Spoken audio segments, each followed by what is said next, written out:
Knowing your brain is knowing how you've mapped for everything about reality as you experience it. It's knowing how you've mapped for health, for relationships of all kinds, for self-awareness, for self-responsibility, for empowerment, for wealth, for food, for fitness, for success, for spirituality, and everything else you can think of. Within your own brain is an intricate universe of relationships where you've declared that something means something else. And these relationships, these associations are locked and preserved within the synaptic links formed when you learned whatever you learned throughout your development. From womb to now, you have preserved and continue to preserve your learnings within your own neurology, within your own brain. And included with those learnings are the species level learnings you have encoded around what it takes for a human being to survive in the environment. You have in your neurology learning spanning many lifetimes alongside the personal learnings of your own unique development. Knowing this intricate map you hold within your own brain, and by extension your body, isn't hard work. It's the play of self-observation and curiosity. So let's first start by dropping the assumption that knowing your brain, knowing the neurological map you use to make sense of and meaning about yourself, your relationships, and your world would be hard work. Knowing the neurological map you use to navigate waking reality would be a difficult task. It's not hard work to know your brain. It's not hard work to know your map. Let that be your starting point. Begin with the assumption that the stored information in your nervous system can be known, can come into conscious awareness, that you can awaken yourself at this level of being, at this level of awareness in a way where your nervous system can begin to know itself, can begin to observe itself in relation to all the different facets of waking experience. How you are in relationships is how the various aspects of your nervous system become activated as you go about bonding and withdrawing from the various people in your life. You have your own unique way of doing relationships, a modus operandi emanating from what you have stored in your neurology. How you are in relation to money is how the various emotional learnings stored in your nervous system become activated to manage and regulate your internal and external behavior around money. So your internal behavior being the patterns of thinking and feeling you ignite within yourself when you start to interact with money.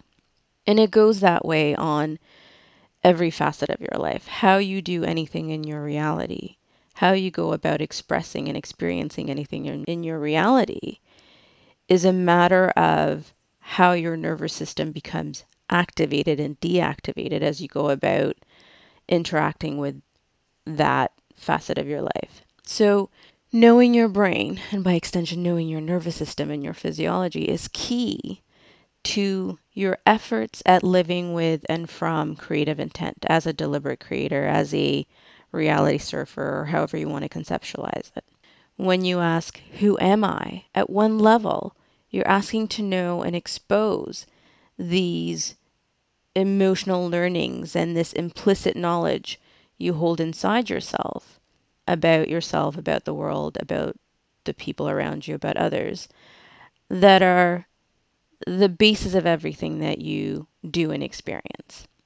The more you're curious about why you are the way you are in certain situations or contexts, why you respond and react the way you do throughout your day, every day, why you expect what you expect, why you assume the things that you assume, the more you'll reveal to yourself the driving associations stored in your brain that are informing your every thought, your every expectation, your every emotion, and your every action.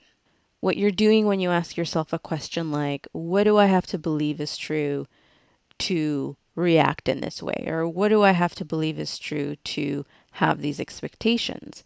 What you're doing in that moment is revealing these associations to yourself. You are revealing your own brain to yourself. Now, some of these associations stored in your neural architecture will be useful, some of them not so much. And it's the not so much useful ones you want to undo while celebrating the useful ones, while reinforcing and strengthening the useful ones. And this is the part where we get to the good news. You can unlock these synapses with your intent to do so and store new learnings within a matter of hours or days or maybe even less than that. There are tons of tools available from acupoint tapping or EFT to various therapies in psychology and energy medicine geared at rewiring these synapses where the old learning is erased and replaced with some new, more useful learning. So if you aren't already, get interested in the landscape of your brain. Recognize that you see how you see, you hear how you hear, you feel what you feel and how you feel, and you react and respond how you react and respond because of the roads and highways etched out in your own brain. Information can only travel coming inward and going outward through these set highways, through these defined highways. The input of and output of information can only travel through these well-formed grooves of neurons. So if you want different input and if you want different output, if you want to have different interpretations, different perceptions, different reactions, different responses, different expectations, which amounts to an altogether different experience of yourself, your relationships, and your world, then you have to demolish some of those roads and highways in the brain and build new, more useful ones. If you're not getting what you want to be getting, if you're not getting the results you want to be getting in your life, in any aspect of your life, look first no further than your own brain. Change the internal environment first. Change your current neural mapping of self, your current neural mapping of others and world, and then see what happens. Changing your energy and changing your brain are synonymous. You can't hold on to old programs, old meanings, old learnings and knowings about yourself, others in the world, and change your energy at the same time. Changing your energy isn't just about aligning to your intent and vision. It's also about releasing and eliminating old energy signals from within your energy field that don't resonate at the level of your new vision. And the physical aspect of that is a change in your neural architecture. In order to release an old belief, it has to be retrieved and replaced within your brain. So start by knowing your brain. Know the system within which everything you've ever learned about yourself and your world lives. From that knowing, you'll be able to take yourself into new levels of awareness and new degrees of self-transformation as it relates to every aspect of your waking life. So, begin there. Know your brain. Know your maps. Understand the driving associations of your every impulse. And you'll be able to take reign over experiencing the things you desire to be experiencing more and more and more and more.